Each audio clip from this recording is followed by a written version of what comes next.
যে বিষয়ে আলোচনা করা হলো এর উপরে কারো কোনো প্রশ্ন আছে কিনা? আলোচনাটা করেছি তার জিনিসটা কেউ বলতে পারবেন? একজনে বলেন।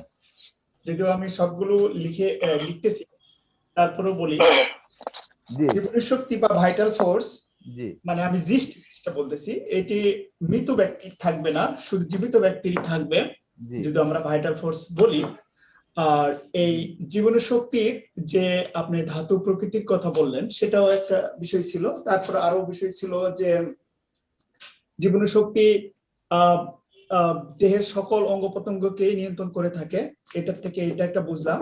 তারপরে আমাদের যে অর্গানন আছে, অর্গাননের আলোকে জীবনী শক্তি যে বিষয়গুলো আছে সেগুলোকে পয়েন্টিং করা হয়েছে। স্যার একটা বিষয় বলতাম। জি জি জি বলেন স্যার। জি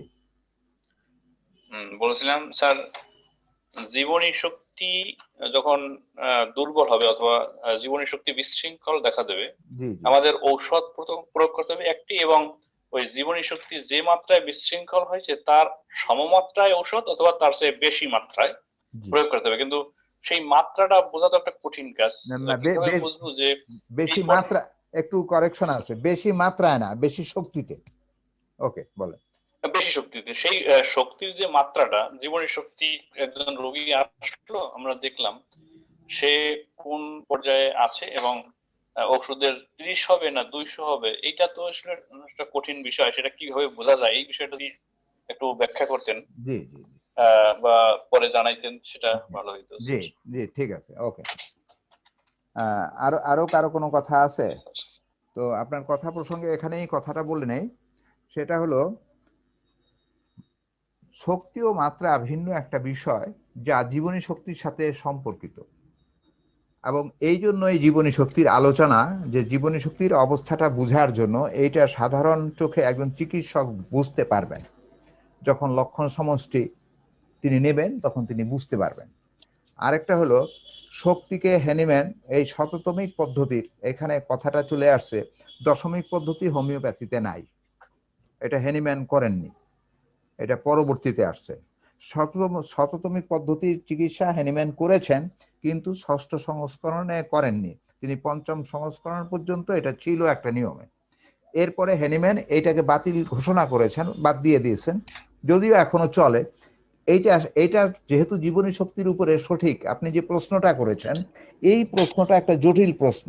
এই প্রশ্নটার কারণেই হ্যানিম্যান দেখলেন যে জীবনী শক্তি যেভাবে দুর্বল হচ্ছে, যে অবস্থাটা সৃষ্টি করছে, আমরা ডাক্তাররা সেই অবস্থায় ঔষধ পাচ্ছি না। 200 দিলে বেশি হয়ে যাচ্ছে, 1 দিই, 200 দিয়ে কাজ পাচ্ছি না। শততমিকের 200 দিলাম, একটা ফোড়ার উপরে কাজ পেলাম না। তাইলে অনিবার্যভাবে আমি কি করি? অনিবার্যভাবে আমি যে কাজটা করি সেই কাজটা হলো আমি দেই সেখানে 1 অথবা 10। তাইলে হচ্ছে কি, হঠাৎ করে বেড়ে গেল। এই যে হঠাৎ করে বেড়ে যাওয়া, এটা তো ঠিক নয় কোনো মতে। মাঝামাঝি কোনো অবস্থা নাই। 10 পরে 1 এর পরে দিচ্ছি আমরা 10। এইটাও লজিক্যাল হতে পারে না। হ্যানিম্যান এইভাবে করে বুঝলেন, বুঝার পরে একটা ধারাবাহিকতা, একটা কনফার্ম অবস্থা থাকা উচিত, একটা শক্তির সাথে সামঞ্জস্যপূর্ণ থাকা উচিত। যদি একে কাজ না করে তাহলে 2 করবে, কিন্তু একে কাজ না করলে 100তে করবে, এইটা সায়েন্টিফিক হতে পারে না ধারণাটা। এই জন্য হ্যানিম্যান 50 সহস্রতমিক পদ্ধতি আবিষ্কার করেছেন। 246 অ্যাফোরিজম থেকে 270 অ্যাফোরিজম যদি ভালো করে অধ্যয়ন করি, তাইলে আমরা ফার্মাকোপিয়ার এই দিকটা আমরা বুঝতে পারবো। এবং এরপরে সামনের দিকে আরো যখন যাব, প্রায় 281, 82, 83, 84 পর্যন্ত যখন যাব, তখন আমরা কিভাবে ঔষধ প্রয়োগ করলে জীবনী শক্তির সাথে সামঞ্জস্যপূর্ণ করা যাবে, সেইটা ইনশাআল্লাহ প্র্যাকটিসের মধ্যে আমরা জানতে পারবো। এখন আলোচনা চলছে 50 সহস্রতমিক ফোরামের মধ্যে একটা আলোচনা হচ্ছে, 275 নম্বর সূত্রে আলোচনা হয়ে গেছে, 276 নম্বর সূত্রের আলোচনা আগামী বৃহস্পতিবার আছে। যারা সেখানে সুযোগ পাবেন এই অর্গাননের এই আলোচনাগুলোতে, 50 সহস্রতমিক ফোরামের এই আলোচনাগুলোতে আপনারা উপস্থিত থাকলে আলোচনা হবে। যে প্রশ্ন করলেন জীবনী শক্তির সাথে কিভাবে বুঝবো, এইটা ডাক্তারের অভিজ্ঞতার উপরে নির্ভর করবে।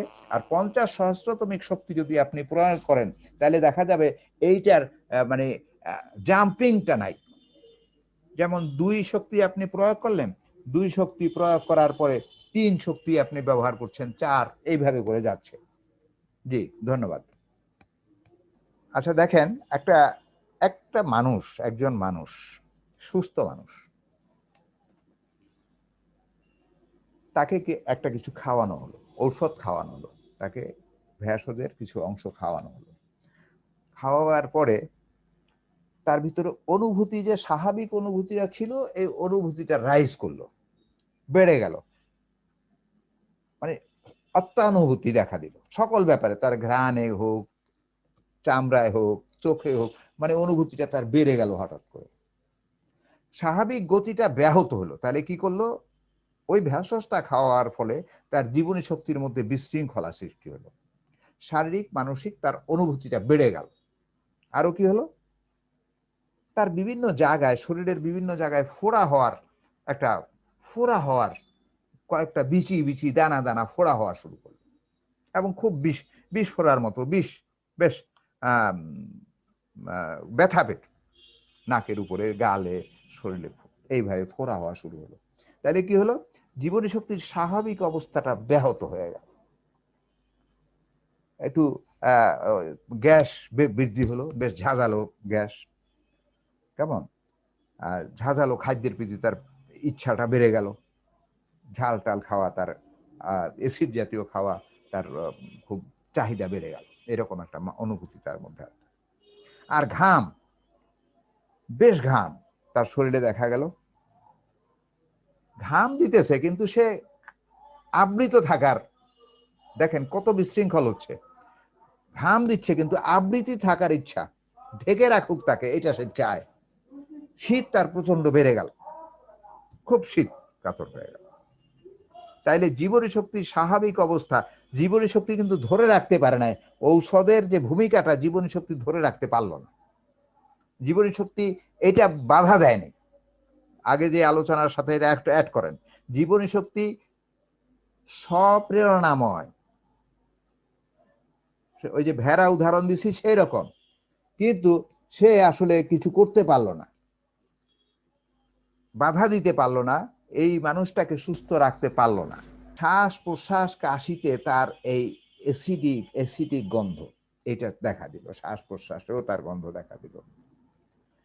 হঠাৎ তার মেজাজ বিগড়ে যায়, কেউ কিছু পাশের থেকে বললে আগে এরকম ছিল না, সে এই বিগড়ে যায়, তার ভিতরে মানসিক স্পর্শকাতরতা খুব বেশি দেখা দিল। এই যে অবস্থাটা দেখা দিল ভেষজ খাওয়াবার পরে, যে কোনো একটা ভেষজ খাওয়াবার পরে, এটা কি হলো? জীবনী শক্তি স্বাভাবিক গতিটা ব্যাহত হয়ে গেল, বিশৃঙ্খল করে দিল একটা ভেষজ। এইটা ভেষজ খাওয়াবার পরে হওয়ার কারণে, এটা ভেষজ খাওয়াবার পরে ঘটলো, না খাওয়ালেও কিন্তু ঘটতে পারে, কিন্তু আমি জাস্ট একটা উদাহরণ দিচ্ছি আপনাদেরকে, যে খাওয়াবার পরে এটা ঘটলো। এটা কি করলো? জীবনী শক্তি বাধা দিতে পারলো না। জীবনী শক্তি করলো কি, সে এইগুলাকে, যেগুলো আমি এই মুহূর্তে আপনাকে বললাম, এই প্রত্যেকটা জিনিসকে আরো শরীরের বাইরে দেখাবার প্রবণতা বাইরে নিয়ে আসলো, শরীরের বাইরে নিয়ে আসলো। অর্থাৎ যা শরীরের অভ্যন্তরে প্রবলেম সৃষ্টি করেছিল, ভেষজ শরীরের মধ্যে দেওয়া হয়েছে, জীবনী শক্তির উপরে দেওয়া হলো, জীবনী শক্তি বিশৃঙ্খল হলো। জীবনী শক্তি কি করলো? এটাকে বাইরে নিয়ে আসলো। বাইরে নিয়ে আসার কারণে আপনি দেখতে পাচ্ছেন যে এই ঘটনাগুলা ঘটছে। কি হলো?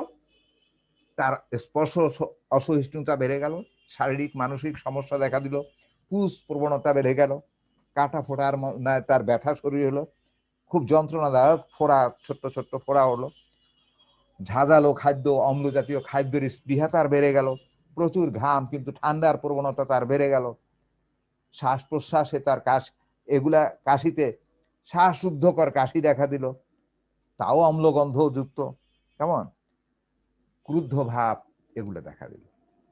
এতে আমরা বুঝতে পারতেছি এটা তার শরীরের মধ্যে প্রুভিং হয়েছে, অর্থাৎ জীবনী শক্তি এখানে কোনো বাধা হয়ে দাঁড়ায় না, জীবনী শক্তি আপনাকে ভালো করতে চাচ্ছে না,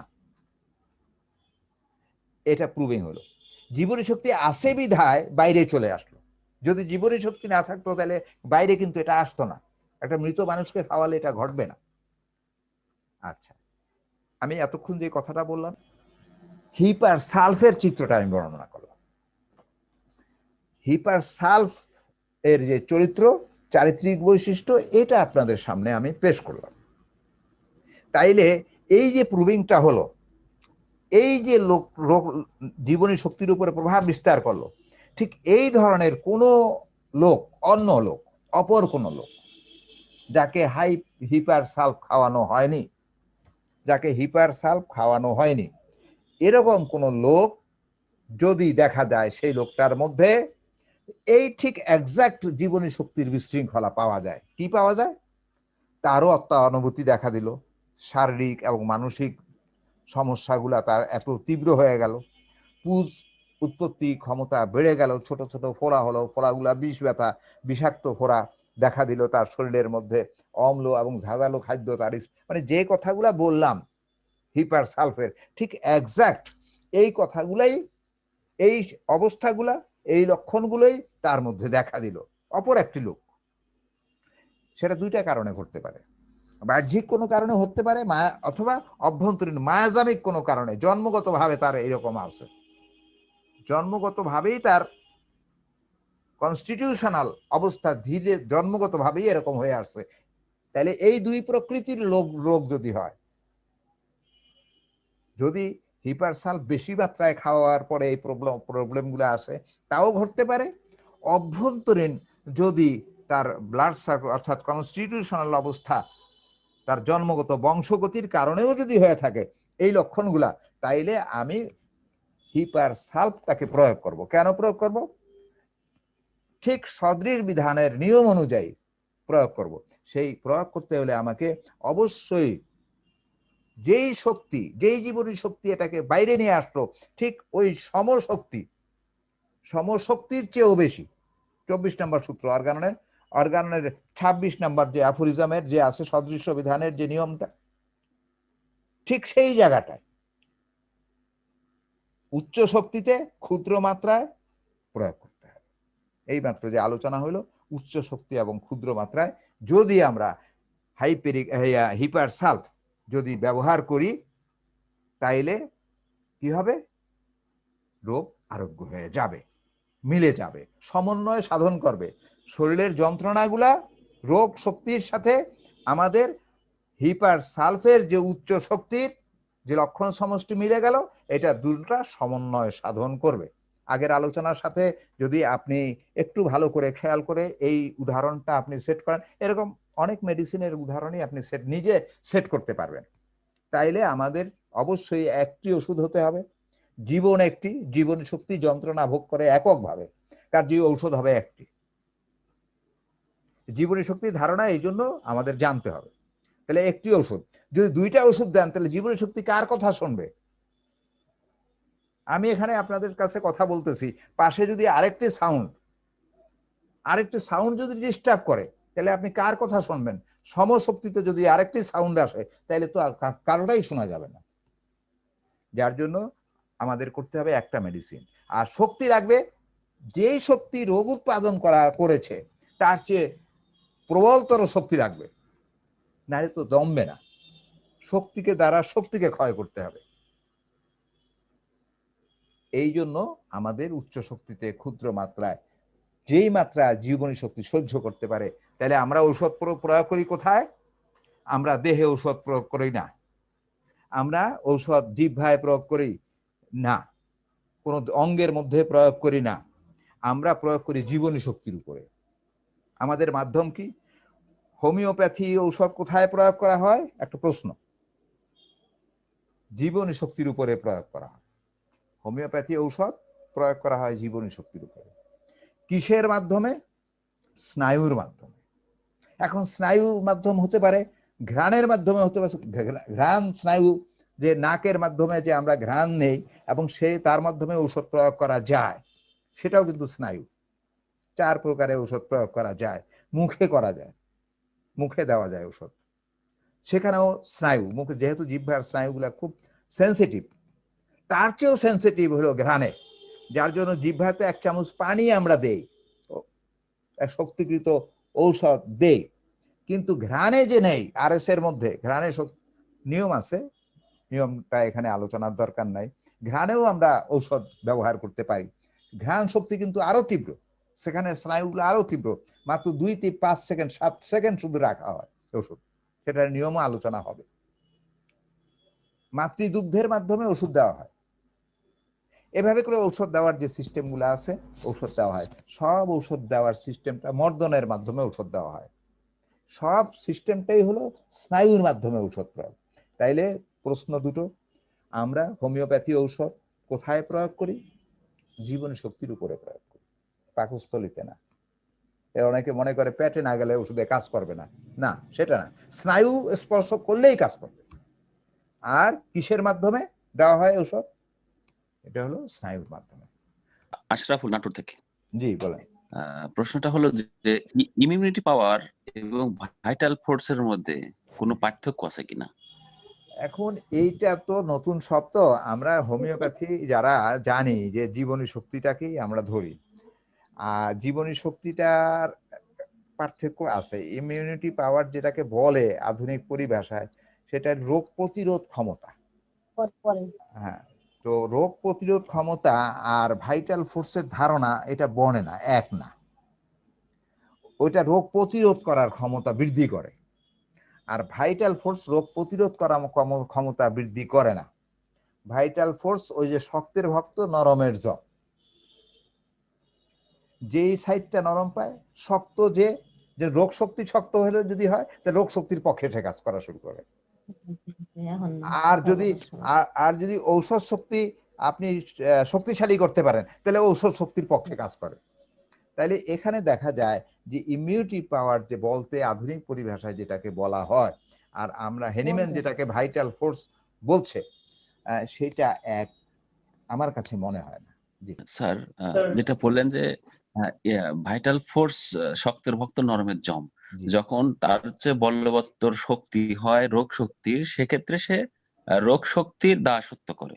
জি নাকি জি ওই আমরা এর আগে যেটা পড়েছিলাম, মানে যেটা বুঝেছিলাম সেটা হলো যে যখন একজন রোগীর মধ্যে কষ্টকর লক্ষণগুলো প্রকাশ পায় এবং ভাইটাল ফোর্সের শক্তির চেয়ে একটু উচ্চ মাত্রায় চলে যায় সেই রোগ শক্তিটা, তখন সে তার চিৎকারই হলো লক্ষণ।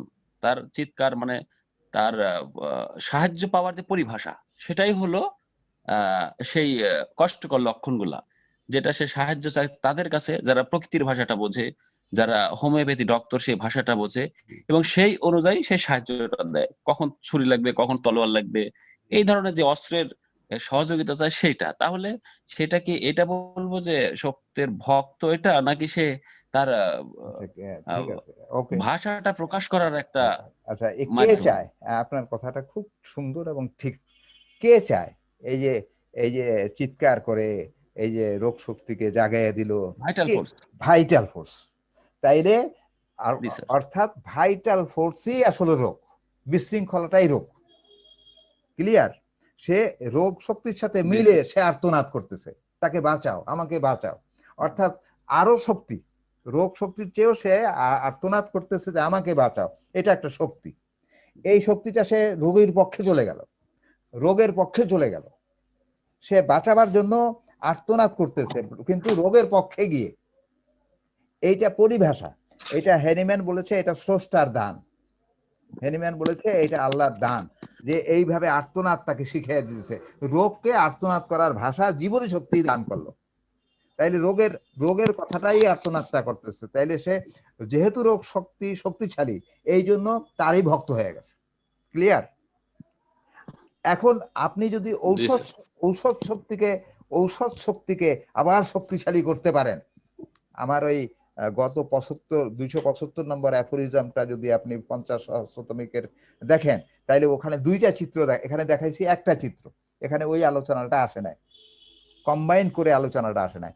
তখন দেখা যায় ভাইটাল শক্তি যখন বড় হয়ে যায়, তখন তার পক্ষে কথা শোনে, তখন সে মিনিমাইজ সমন্বয় সাধন। এই জন্য হ্যানিম্যান বলেছে যে রোগ শক্তির সাথে ঔষধ শক্তির সমন্বয় সাধন জীবনী শক্তির কাজ। একটা সমন্বয়, উচ্চতর শক্তি লাগবে রোগ আরোগ্য করতে হলে 26 নম্বর অ্যাফোরিজমের আলোকে,